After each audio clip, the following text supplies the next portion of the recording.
오늘은 사순절 네 번째 주일입니다. 다 같이 묵상 기도로서 하나님께 드린 예배를 시작하겠습니다. 갈릴리 해변으로 지나가시다가 시몬과 그 형제 안드레가 바다에 그물 던지는 것을 보시니 그들은 어부라. 예수께서 이르시되 나를 따라오라. 내가 너희로 사람을 낚는 어부가 되게 하리라 하시니 곧 그물을 버려 두고 따르니라. 조금 더 가시다가 세베대의 아들 야고보와 그 형제 요한을 보시니 그들도 배에 있어 그물을 깁는데 곧 부르시니 그 아버지 세베대를 품꾼들과 함께 배에 버려두고 예수를 따라가니라. 아멘. 성령의 가정에 충만하시기를 바랍니다. 오늘 본문 말씀은 예수께서 처음으로 제자를 부르신 이야기를 우리들에게 전해주고 있습니다. 16절을 보면 예수께서 갈릴리 해변으로 지나가시다가 제자들을 만나셨다고 합니다.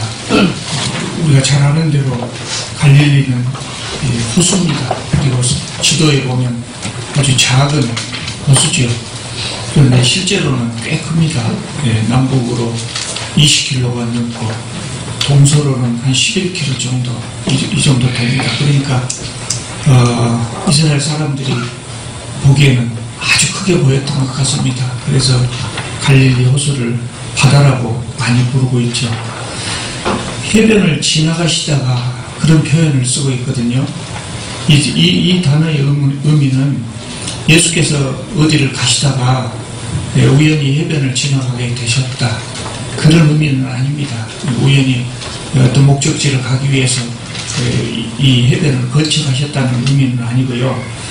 예수께서 그 제자들을 일부러 만나시기 위해서 작정하시고 그날 그 해변에 가신 것입니다. 이날 예수께서 만나시고 제자 삼은 사람들은 그 두 형제입니다. 두 쌍의 형제입니다. 그러니까 시몬과 안드레, 시몬은 우리가 베드로라 그러죠. 시몬과 안드레 형제, 그리고 야고보와 요한의 형제, 이 두 쌍의 형제 4명인데요. 예수께서 갈릴리 호숫가를 우연히 걸어가시다가 이 사람들을 만나서 참 괜찮게 생겼으니까 나를 따라오라, 그렇게 하신 것은 아닙니다. 사전에 이들을 예수께서는 잘 알고 계셨고 이 사람들도 또한 예수님을 알고 있었습니다. 그래서 예수께서 이들을 제자로 선택하시려고 부르시려고 이날 그 갈릴리 호숫가에 가신 겁니다. 요한복음 1장에 보면 그 내용이 나와 있습니다. 어느 날 세례 요한이 자기의 제자 두 사람과 함께 있는데 예수께서 이렇게 걸어가십니다. 그것을 보고 자기 제자 두 사람에게 예수님을 소개합니다. 보라, 하나님의 어린 양이로다, 이렇게 소개를 합니다. 그러니까 그 제자들이 예수님을 따라갔습니다. 그때 예수님을 따라가서 예수님 어디 계십니까?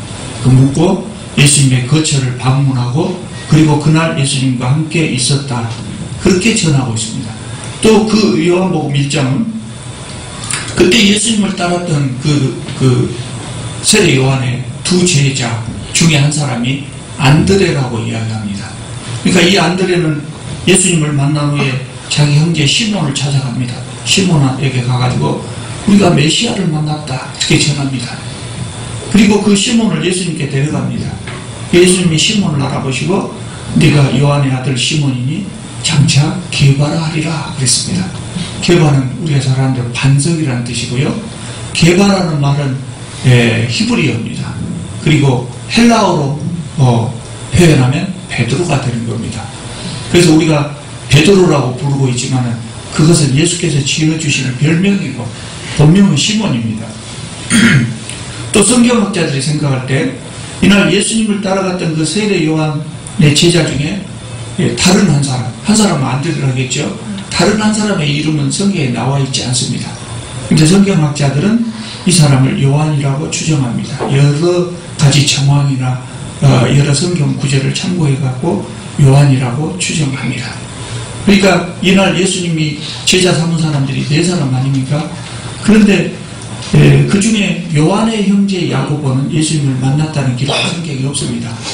그러니까 맨 처음에 안드레와 이 두 쌍의 형제를 만나지 않았습니까? 시몬과 안드레 형제, 그리고 야고보와 요한의 형제를 만났는데, 이 두 쌍의 형제 중에 이쪽에 한 사람 안드레와 이쪽에 한 사람 요한은 세례 요한의 제자였다고 말입니다. 그리고 이 중에 요 안드레가 자기 형제 시몬을 예수님에게 데려가지고 소개를 했어요. 그러니까 시몬도 그때 예수님을 만났습니다. 그러면 나머지 한 사람, 이 요한의 형제 이 야고보, 이 사람은 어떻게 되겠습니까? 예수님 만났을까요? 못 만났을까요? 만났을까요? 못 만났을까요? 성경에는 안 나와 있으니까 모릅니다. 만났는가 안 만났는가 모르지만 제가 볼 때는 만났을 것 같아요. 만났을 것 같아요. 왜냐하면 본래 이 시몬과 안드레 이 형제하고 야고보와 요한의 형제는 이 갈릴리 호세에서 고기 잡는 어부들인데 동업자들입니다. 동업자. 그래서 누가복음에 동업자라고 나옵니다. 누가복음 5장 10절에 동업자라고 나옵니다. 동업자입니다. 그리고 이 중에 두 사람은 세례 요한의 제자가 된 사람입니다. 그리고 그 중에 시몬은 자기 형제 안드레의 소개에 의해서 예수님을 만났습니다. 그럼 이 사람 한 사람 안 만났을까요? 아마 이 야고보도 요한이 예수님에게 데리고 가서 소개했을 가능성이 매우 높습니다. 근데 뭐 안 만났다고 할지라도, 예수님을 만나지 못했다고 할지라도 야고보는 예수님을 잘 알고 있었을 거예요. 왜냐하면 그 시대에 지금처럼 날마다 뉴스가 홍수처럼 쏟아지고 있는 이런 시대, 세상의 모든 소식들이 다 전해지고 있는 시대는 웬만한 뉴스도 안 됩니다만은, 그 시대에 뉴스도 별로 없었던 시대, 예수님 자기들이 기다리던 그 메시아를 만났다고 하는 그 사실이 얼마나 엄청난 사건이겠어요? 그러니까 그것을 듣고 그 형제 요한이 야고보에게 얼마나 예수님에 대해서 자세하게 설명하고 자랑하고 만났다 자랑하고 그랬겠습니까? 또 동업자인 시몬과 안드레도 역시 예수님에 대한 이야기를 야고보에게 많이 했을 겁니다. 그러니까 야고보가 설사 예수님을 만나지 못했다고 할지라도 예수님에 대해서 너무나 잘 알고 있었을 겁니다. 그래서 이 네 사람은 그전부터 예수님을 메시아를 알고 믿고 있었습니다. 그래서 예수께서 이제 공적 사역을 시작하시면서 이들을 제자 삼기 위해서 이들을 부르시려고 그날 그 해변가에 가신 겁니다. 이때는 우리가 바로 지난주에 말씀드릴 때 1장 15절에 보면 요한이 잡힌 후에 그랬거든요. 그러니까 이 사건도 지금 요한이 잡힌 후에입니다. 예수께서 세례를 받으신 후 1년이 더 지난 다음에 복음 사역을 시작했는데, 그러니까 세례 요한이 안드레와 요한에게, 그러니까 이 요한은 다른 요한입니다. 세례 요한이 아닌 제자 요한, 예수님을 소개했던 것도 벌써 1년이 지났다는 거예요. 이게 1년 전부터 이 사람들은 예수님을 알고 있었던 것이죠. 그런데 세례 요한은 헤로당에게 붙들려 가가지고 결국은 석방이 되지 못하고 얼마 되지 못해서 죽었거든요. 목이 잘려서 죽었습니다. 그러니까 이 사건, 예수께서 네 사람을 제자로 삼으신 이 사건은 아마 이 사건이 일어났을 때는 이미 세례 요한은 죽었을 때가 아닌가 생각합니다. 그러니까 이 세례 요한의 제자였던 안드레와 요한은 아마 시리에 빠져서 고향에 돌아와서 다시 생업으로 돌아와서 고기를 잡고 있었던 것 같아요. 그래서 예수께서 부르신 거거든요. 17절을 보면 예수께서 먼저 시몬과 안드레를 만났다 그랬습니다. 그래서 우리가 잘 아는 그 유명한 말씀을 합니다. 나를 따라오라. 내가 너희로 사람을 낳는 어부가 되게 하리라 그랬습니다. 따라오라 이 말은 잠깐 나하고 어디 가자 그 말은 아니죠. 누가복음에서 특히 이 따라오라고 하는 요 단어는 제자도를 나타내는 표현으로 많이 씁니다. 나를 따라오라고 하는 내 제자가 되라 그런 의미입니다. 예수님의 제자가 된다는 말이 어떤 의미겠습니까? 우리는 보통 누구한테 무엇을 배우면 제자라고 그럽니다만, 예수님의 제자가 된다는 의미는 물론 예수님을 메시아로 영접하고 그분의 가르침을 배우고 따르는 것이죠. 그리고 나서 예수님과 함께 복음을 전하는 그런 일을 해야 될 사람을 의미합니다. 그러니까 그냥 기독교인이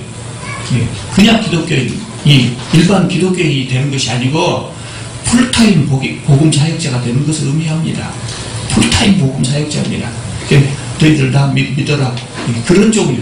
예수님이 수많은 사람들이 복음을 전했지 않습니까? 근데 그들을 다 제자 삼지는 물론 안 했지요. 그래서 앞으로 풀타임으로 이 복음 사역자가 될 그 사람을 부르는 의미입니다. 제자를 삼았다는 것은.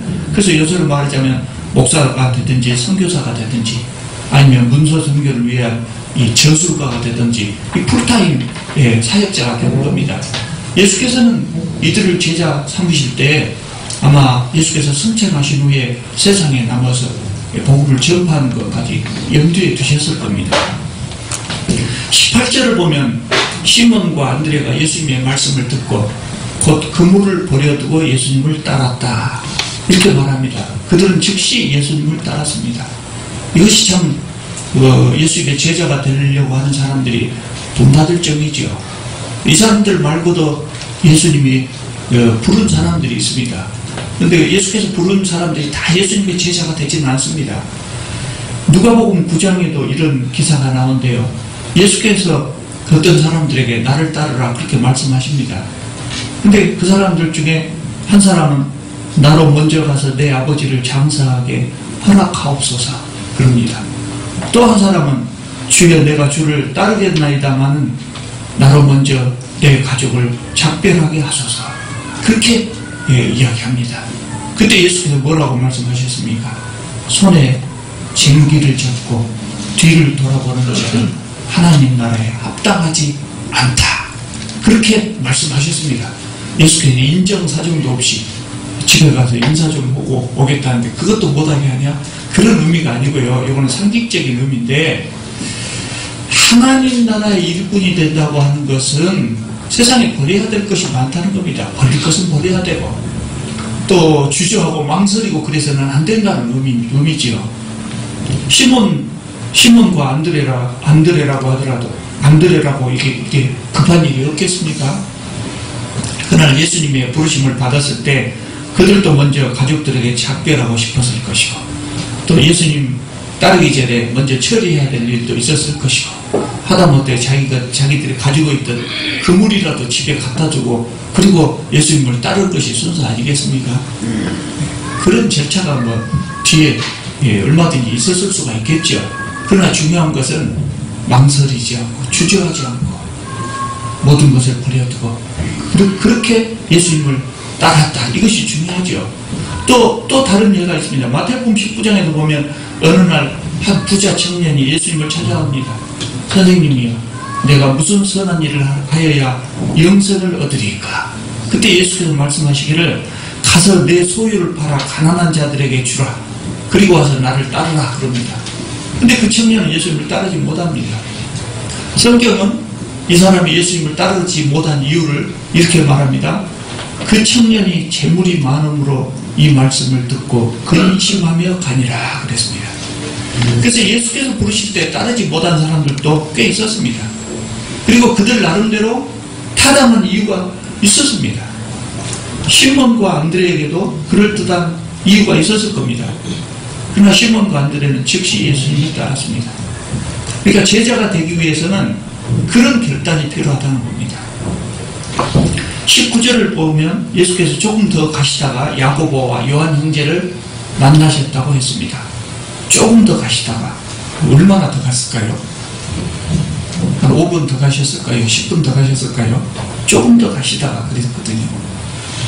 앞서 말씀드린 것처럼 야고보와 요한은 시몬과 안드레의 동업자였습니다. 그러니까 예수께서 시몬과 안드레를 부르셔서 사람 낚는 어부가 되게 하겠다 이렇게 말씀하셨을 때 야고보와 요한은 상당히 근거리에서 있었어요. 그물을 빚고 있었다 그랬어요. 그리고 어쩌면 예수님 오실 때 예수님을 알아보고 예수께서 시몬과 안드레에게 하시는 말씀을 좀 떨어진 거리에서 다 듣고 있었을지 모릅니다. 그리고 아이고 부럽다 아마 그런 생각도 했을지도 모르죠. 그러니까 조금 가시다가 했다고 해서 이렇게 멀리 떨어진 것은 아니다는 거죠. 예수께서 야고보와 요한을 역시 부르셨습니다. 그러자 성경을 보면 그들이 그 아버지 세베대를 품꾼과 함께 배에 버려두고 그리고 예수님을 따라갔다고 합니다. 야고보와 요한도 역시 즉시 예수님을 따랐습니다. 그때 두 형제는 그들의 아버지 세베대 그리고 그들이 고용한 여러 품꾼들과 함께 일하고 있었는데 아버지를 버려두고 예수님을 따라갔다 그랬습니다. 마가는 시몬과 안드레 그리고 야고보와 요한이 뭘 버려두고 따랐다고 하는 이야기를 우리에게 전하고 있거든요.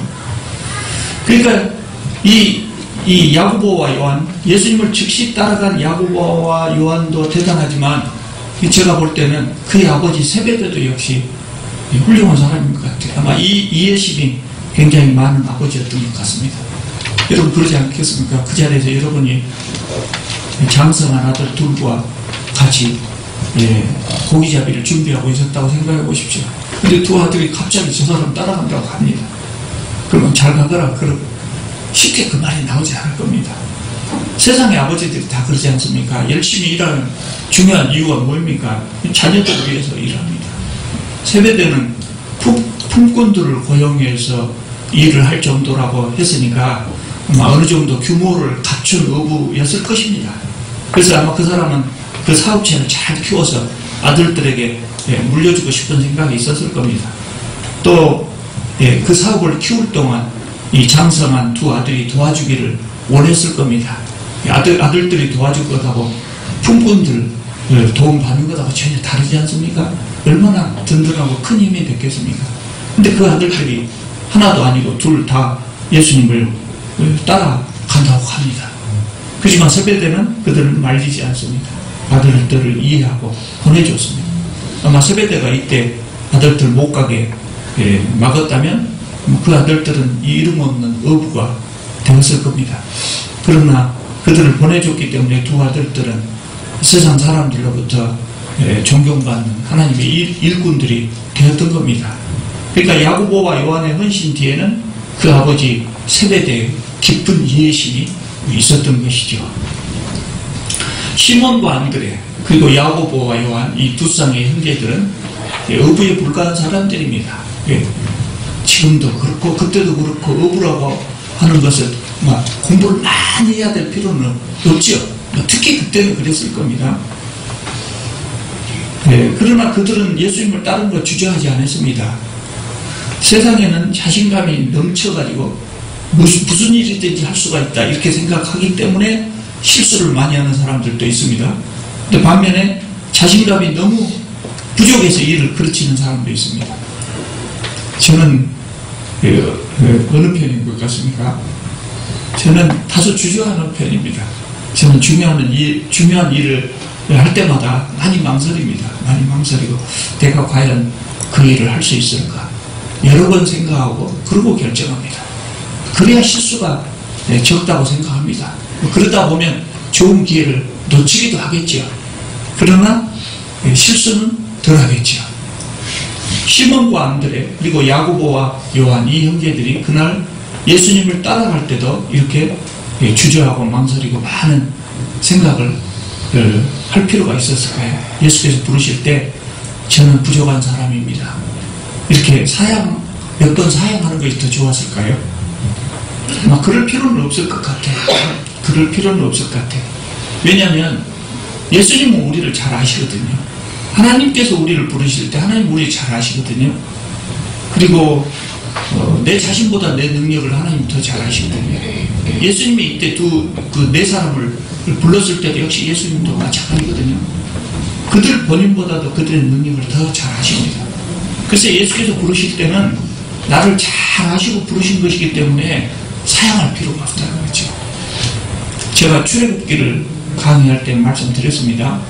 얼마 그렇게 오래되지 않았습니다만 모세는 하나님께서 모세를 부르실 때 하나님께서 모세를 부르실 때 직접 부르셨어요. 누구에게 사람을 채용할 권한을 주고 그 사람이 하나님을 대신해서 사람을 고용하고 이게 아니고 하나님이 직접 부르셨어요. 그러나 모세는 보낼 만한 자를 보내셔서 그러잖아요. 보낼 만한 자를 보내셔서 여러 번 사용합니다. 여러 번 사용합니다. 그것이 문제지요. 결국은 하나님이 화를 내시죠. 제가 그때 말씀드렸어요. 보낼 만한 자가 누굽니까? 누가 보낼 만한 자일까요? 하나님이 보내는 사람이 보낼 만한 자입니다. 하나님이 보낼 때는 그 사람의 능력, 자격 다 알고 선택해서 보내시는 거거든요. 그러니까 하나님께서 보내는 자가 보낼 만한 자입니다.